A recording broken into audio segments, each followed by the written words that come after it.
오늘부터 마가복음을 새롭게 시작하려고 합니다. 아마 또 꽤 긴 시간 동안 마가복음을 세밀하게 공부하실 텐데, 하나님께서 주시는 말씀, 하나님께서 그리스도 예수를 통해서 주시는 복음이기 때문에 우리의 심령을 새롭게 하고 삶을 새롭게 하는 그런 은혜와 축복의 말씀들이 꼭 되시기를 축원합니다. 우리가 보통 성경을 보면 이렇게 좀 구분을 하거든요. 항상 보면 구약 성경도 모세 오경이 있고, 그 안에 보면 역사서도 있고, 또는 지혜서도 있고, 대예언서도 있고, 소예언서도 있어요. 그런 것처럼 또 신약 성경도 구분을 합니다. 공관복음이 있고, 또 제4의 복음이 있고, 역사서가 있고, 목회서신이 있고, 교리서신이 있고, 공동서신이 있고, 또 그러면서 나아가서 이제 계시록, 이런 묵시 문학이 있고, 이런 성경의 내용들을 세밀하게 구분을 하게 되는데, 그런데 신약 성경에 복음서가 4권이 있거든요. 마태, 마가, 누가, 요한, 이렇게 4개의 복음서가 있는데, 그 중에 마태복음과 또 마가복음과 누가복음, 이 3가지는 합해서 뭐라고 하는지 우리가 잘 아시죠? 공관복음. 그렇죠. 지금 대답하신 것처럼 공관복음이라고 합니다. 한자로 써놓으면 공통의 관점에서 보았다. 그래서 공관복음이고, 요한복음은 별개로 다른 시각에서 보았기 때문에 요한복음은 요한복음이라고도 하고, 또는 제4의 복음, 이렇게 이름을 별명을 붙여서 보기도 합니다. 그런데 이 공관복음, 마태, 마가, 누가복음 중에서 대부분의 학자들은, 신약학자든 또는 성경을 연구하는 목회자들은 대부분은 이 3개의 공관복음 중에서 가장 먼저 집필된 것을 마가복음으로 봅니다. 그래서 저도 지난번 고린도 전후서 강해가 끝난 다음에 마태복음을 할까, 복음서를 하려고 마음을 먹었는데 마태복음을 할까 또는 마가복음을 할까 고민하다가 그래도 제일 먼저 쓰여진 일단 이 마가복음을 하고 다음을 생각하자 해서 이 마가복음을 제일 먼저 고르게 됐습니다. 그래서 같은 시각, 같은 관점에서 보았다 해서 이것을 공관복음, 이렇게 이름을 붙였습니다. 그런데 이 공관복음이 언제 집필됐을까 하는 것에 대해서 학자들의 견해가 조금은 달라요. 제일 먼저 기록되었기 때문에 일찍 쓰인 것은 맞지만 그 시기에 대해서는 네로 황제, 우리가 잘 아는 기독교를 로마 시대 때 가장 박해한 황제를 네로 황제에 또 그 다음에 도미티아누스 황제, 나중에 여러 황제들의 이름이 나오는데, 우리 기독교 초창기에 기독교를 가장 강렬하게 박해했던 그 인물이 바로 네로 황제예요. 그래서 네로의 이 대박해가 있기 전에, 즉 이 네로의 박해 때 베드로도 죽고 사도 바울도 죽고 이제 이런 일들이 있는데, 네로의 박해가 있기 전 베드로가 아직 살아있을 때 베드로의 기억을 되살려서 마가가 기록한 성경이 아닌가, 이런 주장이 있어요. 만약에 네로의 대박해가 있기 전에 이 마가복음이 기록됐다면 주후 50년대에 기록된 말씀이라고 볼 수 있겠고요. 만약에 네로의 대박해 이후에, 그러니까 베드로도 죽고 바울도 죽고 많은 기독교 초대교회 사도들이 죽고 난 다음에 이 베드로의 제자인 마가가 선생님이 일러준 그 복음의 말씀들을 기억해서 남겼다. 그렇게 된다면 아마 주후 60년대가 될 겁니다. 약 10년 정도의 시차가 생기는 거죠. 그래서 50년대 기록됐다면 베드로가 죽기 전일 것이고, 60년대 기록됐다면 베드로가 네로의 박해에서 죽고 난 다음에 기록한 것이라, 이렇게 시간 연대표를 맞춰 볼 수 있겠습니다. 그런데 이 마가복음이 제일 먼저 기록됐다고 말씀드리지 않습니까? 그래서 이 마가복음이 공관복음서에서 마태복음 또는 누가복음의 기본 자료예요. 이 마가복음을 기초로 해서 마태복음이 쓰여졌고 또 마가복음을 기초로 해서 누가복음이 쓰여졌어요. 이것을 그래서 마태, 마가, 누가가 같은 자료를 가지고 이 복음서를 썼다. 그래서 같은 시각에서 봐서 공관복음이기도 하지만 같은 자료, 이것을 신학에서는 보통 뭐 Q 자료라고도 하고 또는 L 자료라고도 하고 뭐 이런 그 신학적 이름이 붙어 있는데 공통 자료를 사용해서 이 공관복음을 기록했기 때문에 공관이라는 이름도 씁니다. 그래서 이 공관복음, 이제 마가복음을 공부하신 다음에 마태복음과 누가복음을 읽어보시면 마태복음도 누가복음도 이 마가복음의 그 서술 나열 방식을 그대로 따르고 있다 하는 것을 볼 수가 있어요. 그런데 마가복음이 제일 짧아요. 마태복음은 28장까지 있고 양도 많고 누가복음은 24장까지밖에 없지만 또 양도 많은데 마가복음은 몇 장까지 있죠? 16장까지 있어요. 16장까지 있는데 제일 짧아요. 그런데 이건 제가 그냥 속으로 생각했어요. 그 학교에서 학생들에게 이제 강의를 대학생이나 대학원생들한테 강의를 하다 보면 이렇게 이제 레포트를 꼭 내지 않습니까? 숙제 뭐 서평을 내라든지 아니면 작은 소논문을 내게 한다든지 해서 숙제를 받아보면 반드시 뭐 수십 명이 이렇게 숙제를 내면 그 안에 반드시 뭐 예외 없이 베껴 쓴 학생이 꼭 나와요. 친한 친구의 것을 베껴 쓴 학생이 꼭 나와요. 그거 나 아직 숙제 못했는데 좀 보여줘. 똑같이 안 쓸게. 내가 좀 바꿔서 쓸게. 순서도 좀 바꿀게. 뭐 이러면서 쓰는데 여러분 왜 전문가예요? 교수는 물론이고요. 조교들이 보면 어느 놈이 어느 거 베꼈는지 다 알아요. 그래서 저도 학생들한테 나중에 레포트 돌려줄 때 꼭 뭐라 그러냐면 거기에 뭐 F를 줄 수는 없으니까 D 이렇게 주고서 아무개 거 베껴 썼다고 그래서 제가 표시를 해주죠. 그리고 빌려준 학생 것도 아무리 잘 썼어도 B만 줍니다. 왜냐하면 왜 빌려줍니까? 그걸 왜 빌려줘요? 그런데 보면은 이렇게 베껴 쓴 사람이 숙제가 길까요? 원자료가 그 내용이 길까요?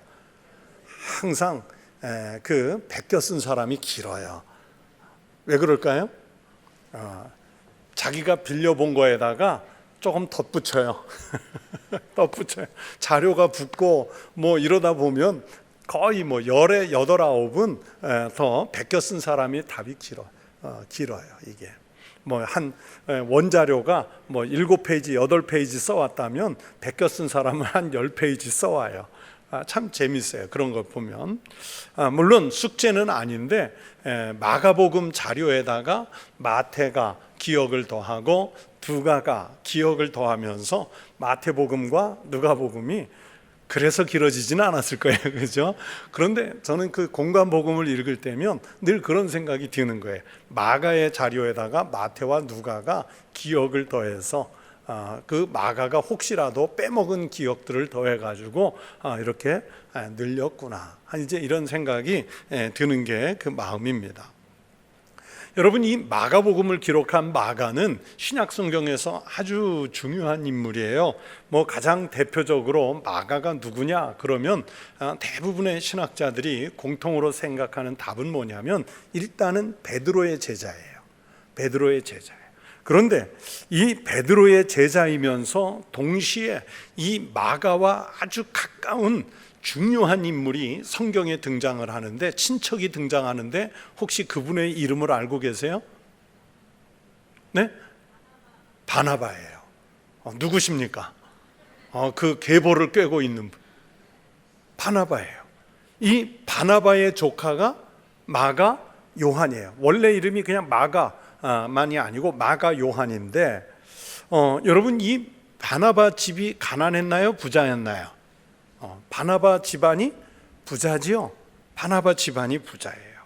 그래서 예수님이 6월절 성지순례를 이스라엘에 가보시면 이 설명을 꼭 들을 텐데, 그 예루살렘 성지순례 하다 보면 어디를 꼭 방문하냐면 마가의 다락방, 마가의 집 다락방을 방문하는데 사람들이 그래요. 이게 다락방이야? 웬만한 집보다 크네. 자, 왕궁 가까이에 집이 있어요. 귀족들이 사는 동네에 있어요.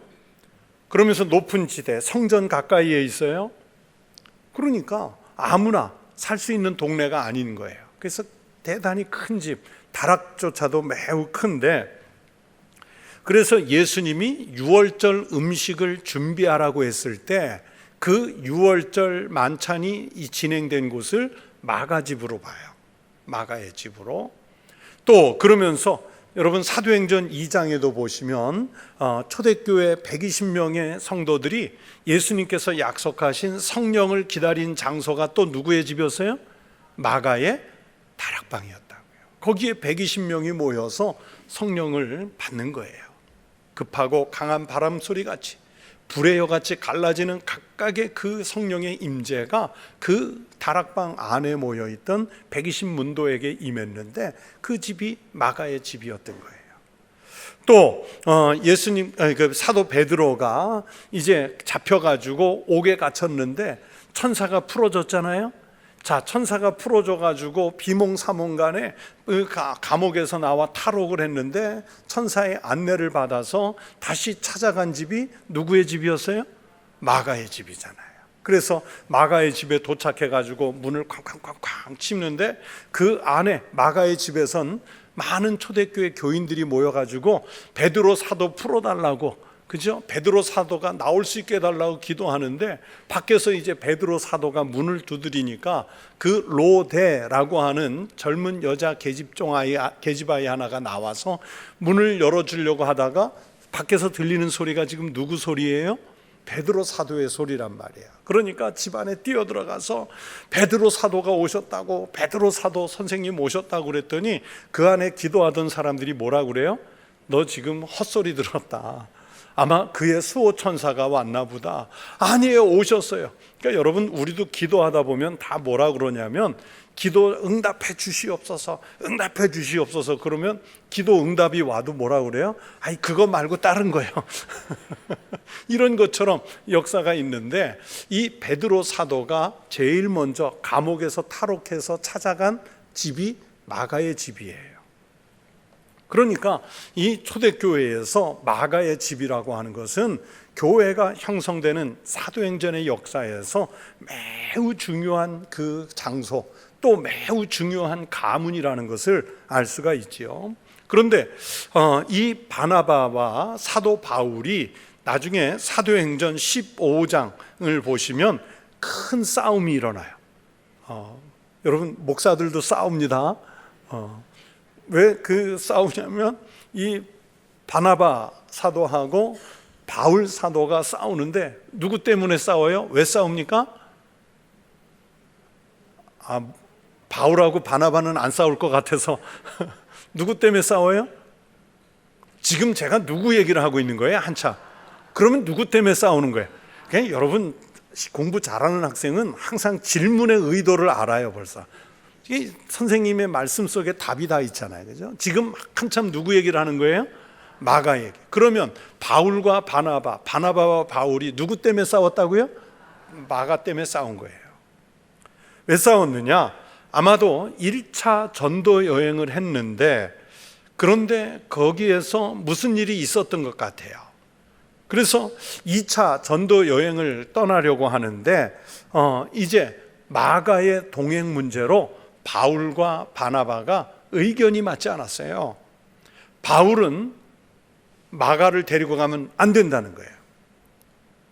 아주 그냥 바울에게 찍혔어요. 그런데 바나바는 자기 조카이기도 하지만 신실해 보이는, 앞으로 훈련시켜야 할 마가 요한을 데리고 가자는 거예요. 이 부분에 대해서도 나중에 또 기회가 닿으면 말씀을 드리겠지만 왜 그랬는지에 대한 학설들은 여러 개 있어요. 일단은 마가가 향수병에 걸려서 1차 전도 여행 도중에 집으로 돌아가 버렸다.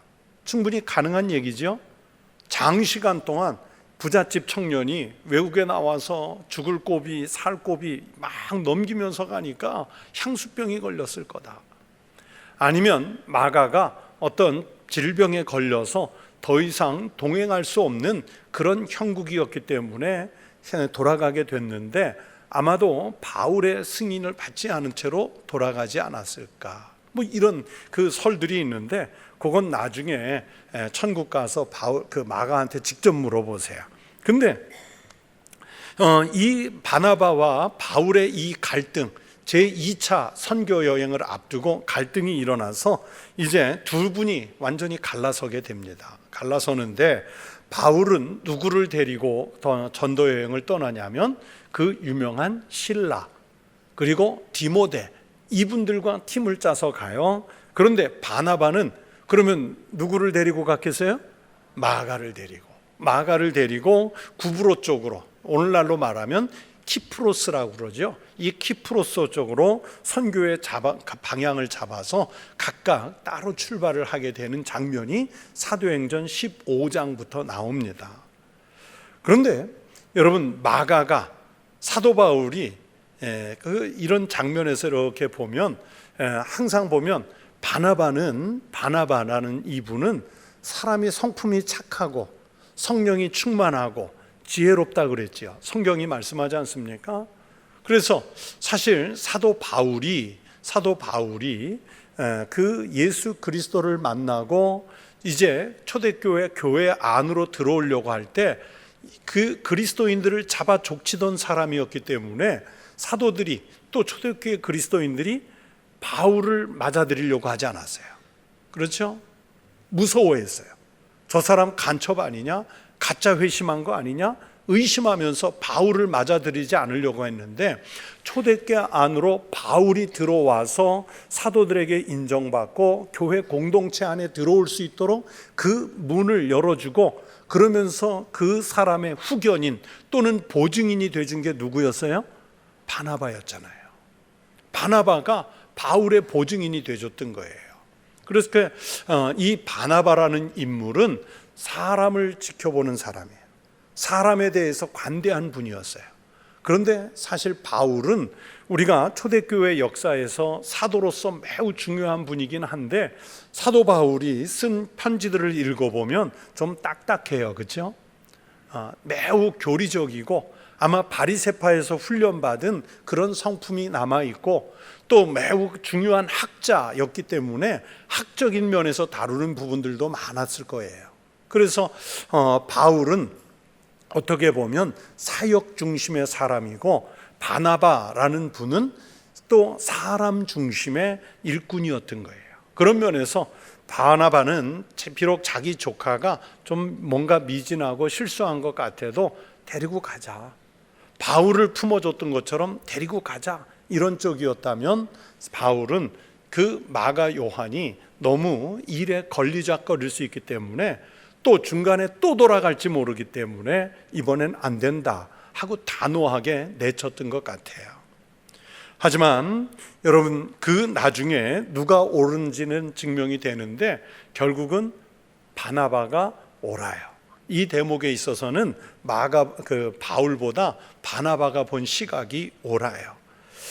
이 마가가 이제 초대교회에서 아주 중요한 인물로 부상을 하게 되지요.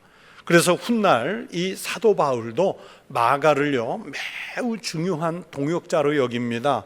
디모데후서 4장을 보면 사도 바울이 디모데후서는 개인적으로 마치 부고를 쓰듯이, 자기의 부고장을 쓰듯이 개인적인 이야기를 쓴 것인데 이제 자기가 점점 약해지고 있거든요.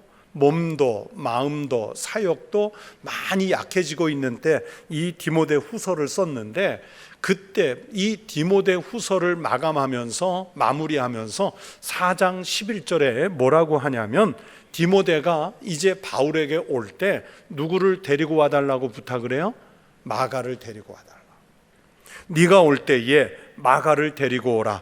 그가 나의 일에 유익하니라.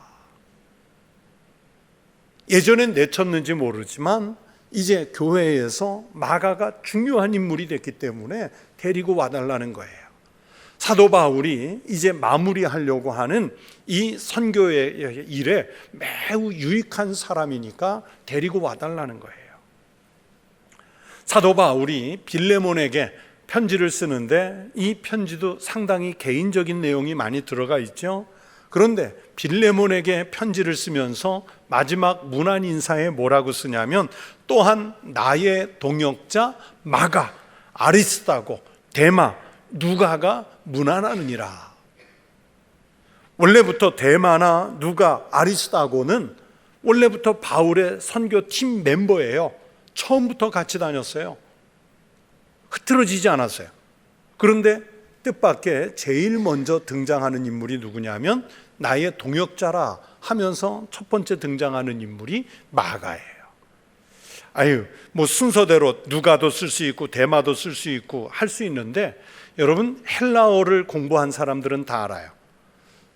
인물의 이름을 나열할 때 언제나 헬라어에서는 습관적으로 제일 우선인 사람부터 써나가는 그게 있어요.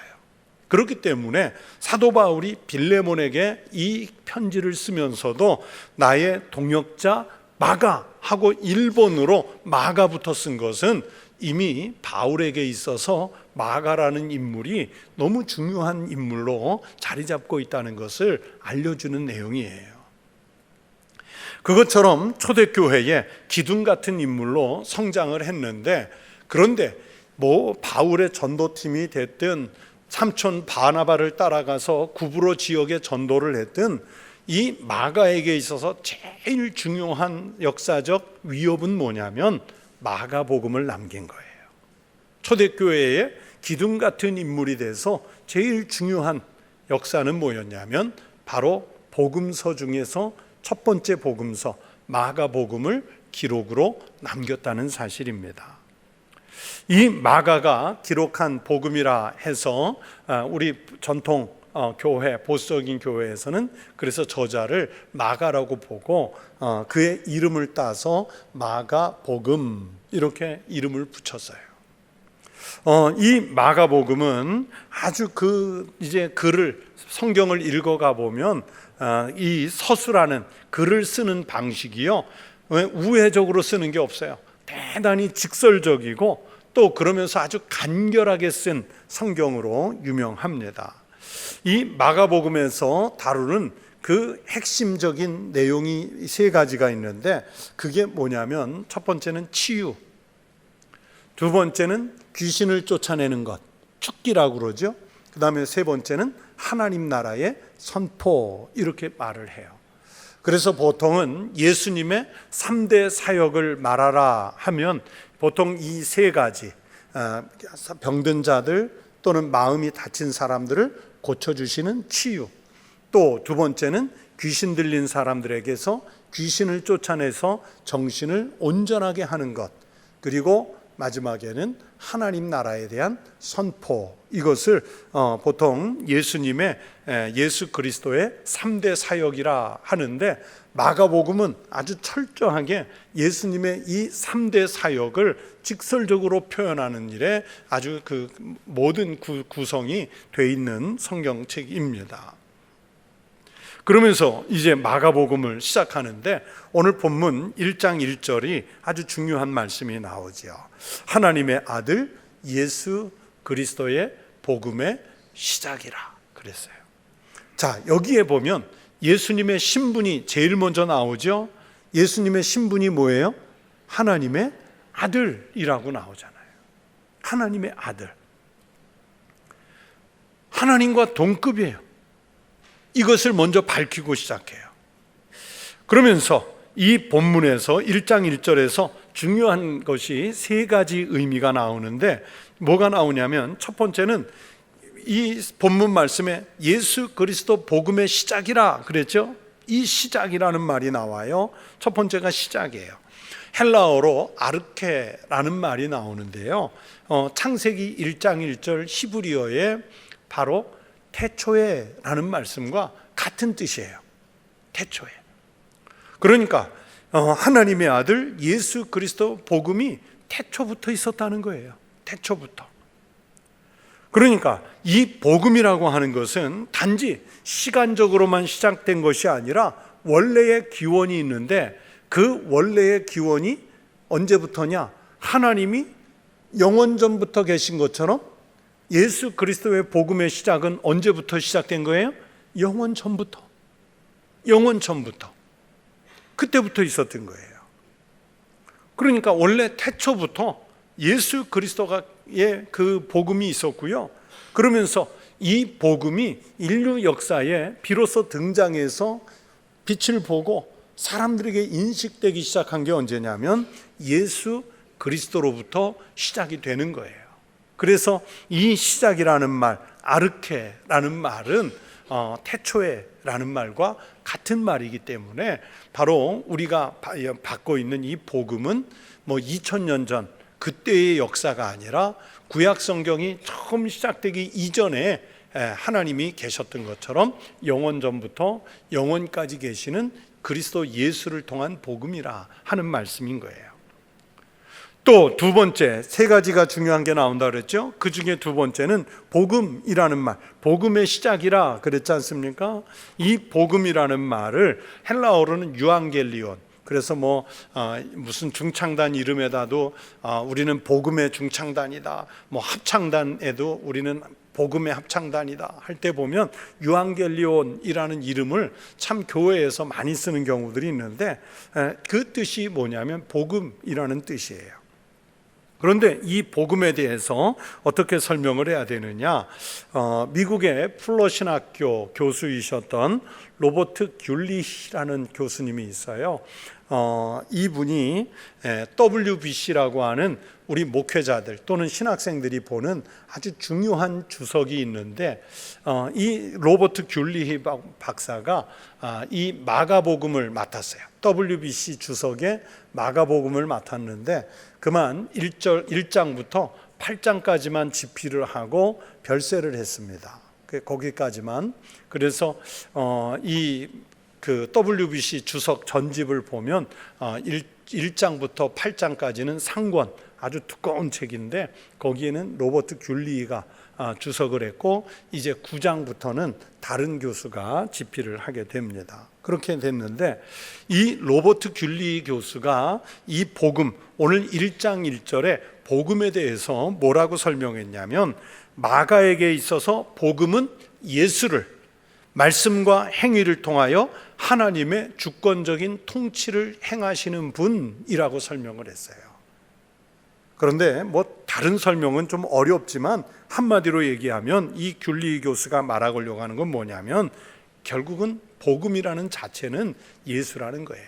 예수. 예수가 복음이고 복음이 예수인 거예요. 그래서 이 마가에게 복음이라는 것은 절대적으로 하나님의 아들 예수 그리스도에 대한 복음입니다. 그게 복음이에요. 그래서 이 1장, 마가복음 1장 1절에서 그 복음의 시작이라 하는 여기에서 따와서 마태에도 복음, 예수님과 관련된 그 예수님의 지상 활동을 기록한 이 네 권의 책을 마태복음, 마가복음, 누가복음, 요한복음 이렇게 이름을 붙인 거지요. 여러분, 이 복음이 한자로 써놓으니까 그런데 한자로 풀이하면 무슨 뜻입니까? 복음, 복된 소식, 그죠? 복된 소리라는 뜻 아닙니까? 기쁜 소식, 아름답게 하는 소식, 그런 거죠. 여러분, 소식이 뭐예요? 소식이 뭡니까? 그렇죠. 뭔가 좋은 소식이 됐든 나쁜 소식이 됐든 담담한 소식이 됐든 들려오는 거죠. 들려와야 되는 거예요. 또 내가 지금 있는 근황, 정황 이런 것들을 누군가 알려줘야 할 사람에게 알리는 것, 이런 게 소식이잖아요. 다시 말하면 소식은 전하는 사람이 있고 듣는 사람이 있어요. 소식은 그냥 생기는 게 아니에요. 그렇다면 복음이 기쁜 소식이고 아름다운 소식이라면, 그러면 이 복음도 마찬가지겠죠. 듣는 자가 있기 전에 먼저 전하는 자가 있어야 되고, 전하는 소식을 듣는 사람들이 있어야 되는 거예요. 그런데 이 복음이 왜 그 유앙겔리온 복음이냐면 우리가 하늘의 소식을 듣는 거예요. 하늘의 소식. 그 하늘의 소식을 전해주러 누가 오신 거예요? 예수 그리스도께서. 이것을 요한복음에서는 뭐라고 표현했냐면 말씀이 육신이 돼서 우리 가운데 오신 거예요. 그러면 그 말씀, 이제 로고스라는 말인데 이 말씀이 우리한테 육신이 돼서 직접 찾아와 주신 게 이게 복음이에요. 그런데 그래서 이 복음을 뭐라고, 세 번째 중요한 요소 뭐라고 이름을 붙였느냐? 예수 그리스도의 복음. 그냥 단순한 소식이 아니라 예수 그리스도가 직접 가져오신 소식. 그래서 예수 그리스도의 복음, 하나님의 아들 예수 그리스도의 복음의 시작이라, 이렇게 선언하고 이 마가복음서가 시작이 돼요. 이 마가복음 1장 1절을 좀 더 정확하게 번역하면 예수 그리스도에 관한 또는 예수 그리스도에 대한 이런 복음이에요. 그래서 이 복음은 오직 예수 그리스도에 대한 것만이 오리진이라고 하는데 이제 기원이라고 그래요. 어떤 것으로도요 이 복음을 대처할 수 없어요. 그래서 제가 신학생들에게 강의할 때나 또는 우리 목회자들에게 이야기할 때 꼭 어떤 설교가 됐든지 100%는 못해도 열에 9번, 100에 99번 이런 정도는 어떤 설교가 됐든지 강단에서 선포되는 설교에는 예수의 이야기가 들어가야 된다. 아무리 구약 본문을 가지고 설교를 해도 예수의 이야기가 들어가야 된다. 그래야 복음이 되고 그래야 하나님 나라의 말씀이 되는 거예요. 그것은 저의 이론이기도 하지만 한편으로는 설교학 교수님들이 반드시 강조하는 내용이에요. 왜냐하면 예수 그리스도의 말씀이 들어가 있지 않으면, 예수 그리스도의 이야기가 들어가 있지 않으면 그냥 도덕 강의 아니면 역사 강의 또는 교양 강의로 끝나버릴 수가 있어요. 예수님의 이야기가 들어가야 복음이 되는 거예요. 어떤 것으로도 이 복음은 대처할 수가 없습니다. 어떤 종교에서 고도의 종교 철학을 정립해서 사람들에게 강연을 했고 그것이 사람들에게 열렬한 호응을 이끌어냈다 할지라도요, 거기에 그리스도 예수의 말씀 또는 그리스도 예수의 이야기가 들어가지 않으면 복음이 아니에요.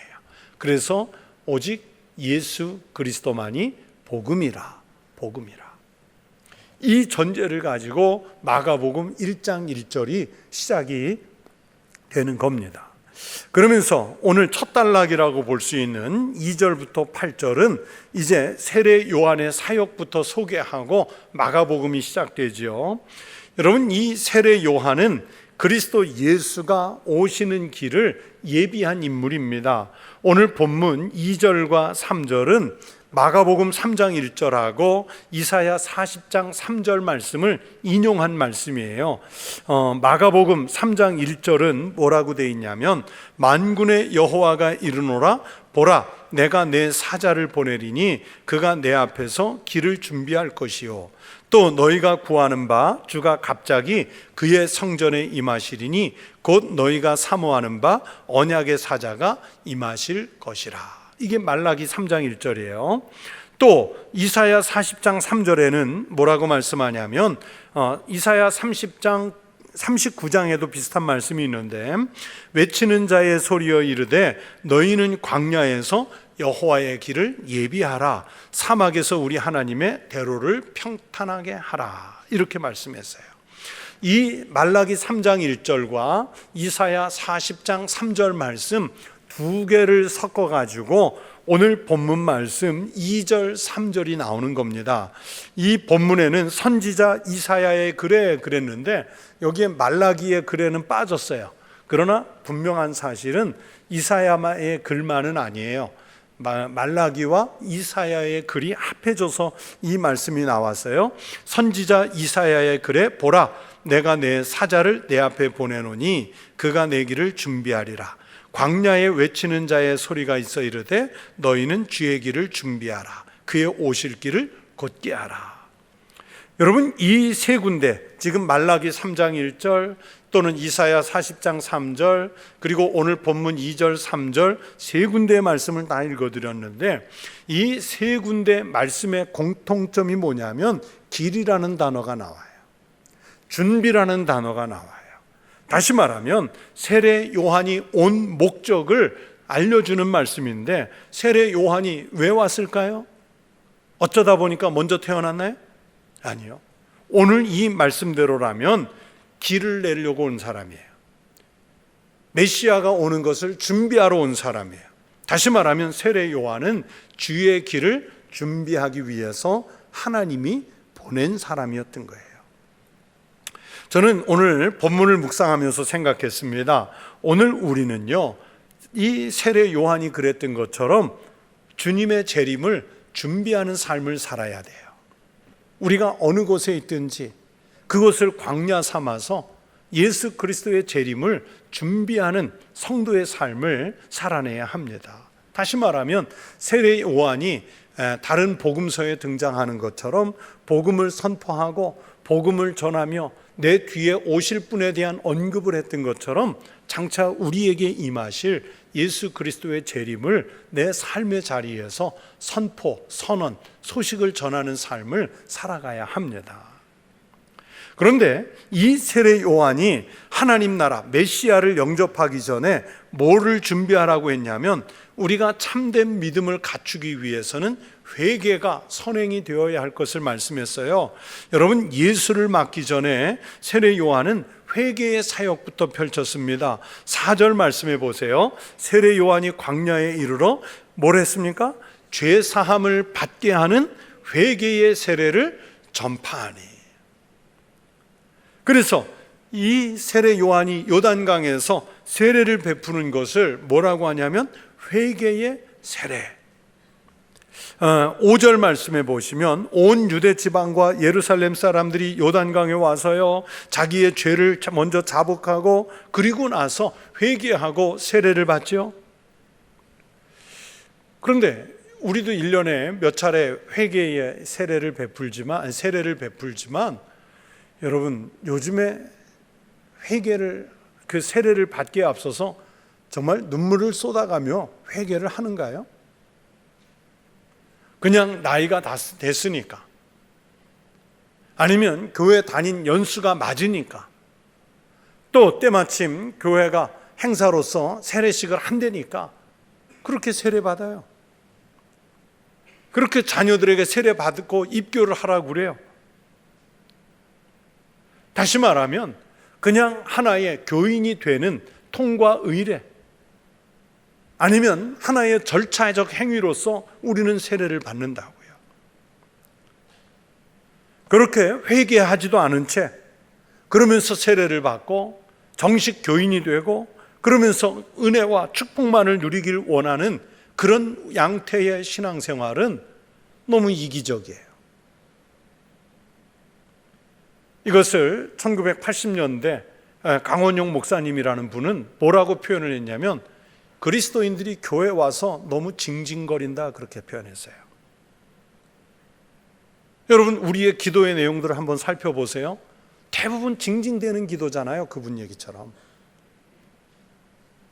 내가 하나님을 위해서, 내가 세상을 위해서 그리스도인으로서 그리스도인답게 살겠다는 그런 다짐, 그런 회개, 그런 역사가 없고 그냥 징징대는, 그래서 그 징징댔는데도 응답해 주지 않으시면 언제든지 예수님과 절연할 수 있는, 언제든지 교회를 떠날 수 있는 그런 양태의 신앙을 우리가 지금 살고 있잖아요. 왜 그렇습니까? 세례 요한이 선포했던 것처럼 회개의 과정이 없었기 때문에 그래요. 회개의 과정 없이 예수 그리스도를 직접적으로 만난다는 것은요, 불가능해요. 그래서 예수를 직접 만나서 정말로 하나님을 진심으로 인격적으로 만났다고 하는 분들의 공통점이 뭔지 보세요. 예수를 만나는 순간 나도 모르게 내가 과거에 알지도 못하고 기억 속에 다 사라진 죄까지 다 떠오르더라. 그래서 주님 앞에 눈물을 다 쏟아가며 울며 불며 회개했다. 그 얘기부터 하잖아요. 이 경험이 없으면요, 아무리 우리의 신앙의 직급이 올라가고 연차가 올라가도요, 소용이 없어요. 시편 34편 18절에서는 뭐라고 말씀하냐면, 하나님이 누구를 구원하신다고 말씀하냐면 충심으로 통회하는 자를 구원하신다 그랬어요. 통곡하며 회개하는 사람, 하나님은 그 사람을 구원하신대요. 그러니까 예배당 안에 수십 명, 수백 명, 수천 명이 와 있어도요, 아직 하나님 앞에 이 통회의 경험을 가져보지 못한 사람, 아니면 요단강에 가서 자기 죄를 자복하는 이 영적 경험을 해보지 못한 사람은 아직 주님을 깊이 만나지 못한 거예요. 껍데기뿐인 신앙인 거예요. 세례 요한이라고 뭐 무슨 멋들어진 말 못했겠어요? 세례 요한이라고 조금 그 말을 중화시켜서 못했을까요? 아니에요. 회개를 위해서는 독사의 자식들아 하고 세게 말할 수밖에 없는 그 현실을 세례 요한이 보인 거예요. 그래서 예수 그리스도가 오시기 전에 세례 요한이 광야에서 외치는 그 소리는 먼저 회개하라는 거예요. 회개하라. 그리고 나서 예수 그리스도를, 뒤에 오실 메시아 그리스도를 만나라는 거예요. 그리고 마지막 세 번째는, 그러면서 세례 요한은 자기가 선포하면서도 모든 영광은 하나님께 올려드리죠. 7절에 세례 요한의 태도를 보십시오. 그가 전파하여 이르되 나보다 능력 많으신 이가 내 뒤에 오시나니 나는 굽혀 그의 신발끈을 풀기도 감당하지 못하겠노라. 여러분, 사람들은요, 어느 정도 위치에 올라가면 자기 자존심 또는 자기 이익, 자기 이기심, 자기 축복, 이걸 먼저 생각해요. 나보다 더 훌륭한 사람이 나타나도요, 그거 인정 잘 안 하려고 그래요. 나보다 더 탁월한 사람이 나타나도요, 그거 인정하고 싶지 않아요. 그런데 이 세례 요한은요, 나보다 능력 많으신 이가 내 뒤에 오신다는 거예요. 아직 사람들은 세례 요한은 알지만 예수는 모르잖아요. 아직 등장하지도 않았는데 그분에 대해서 나는 그분의 신발끈을, 허리를 굽혀서 그분의 신발끈을 풀어드리기도 감당할 수 없다 그랬어요. 여러분, 우리에게 신앙이란 무엇일까요?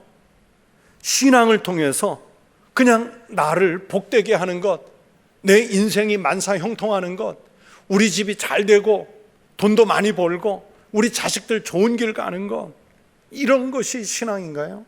물론 신앙에서 중요한 요소일 수는 있겠지만, 우리에게 있어서 세례 요한을 통해 배울 수 있는 신앙은 뭐냐면 하나님의 영광부터 구하는 겁니다.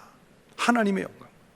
그런데 우리는 하나님의 영광을 구하는 것이 아니라 신앙을 통해서 나부터 생각하잖아요. 나부터. 아까도 조금 앞에 말씀드린 것처럼 내 기도의 내용들을 살펴보세요. 아니면 내가 평소에 생활하는 삶의 자리에서 내 삶의 생활의 양태들을 보세요. 과연 내 기도, 내 언어, 내가 살아가는 삶의 모습에 하나님의 영광이 들어있는가? 이것을 통해서 하나님의 영광이 나타나는가? 이걸 생각하셔야 돼요. 예수 그리스도가 나를 통해서 드러나고 있는가? 사도 바울은요, 고린도전서 10장 31절에서 모든 일은 주님의 영광을 위해서 하라고 염두에 뒀어요. 그런즉 너희가 먹든지 마시든지 무엇을 하든지 다 하나님의 영광을 위하여 하라. 여러분, 먹는 것, 배고파서 먹는 것, 목이 말라서 뭔가 음료를 마시는 게 이게 무슨 위대한 사역인가요?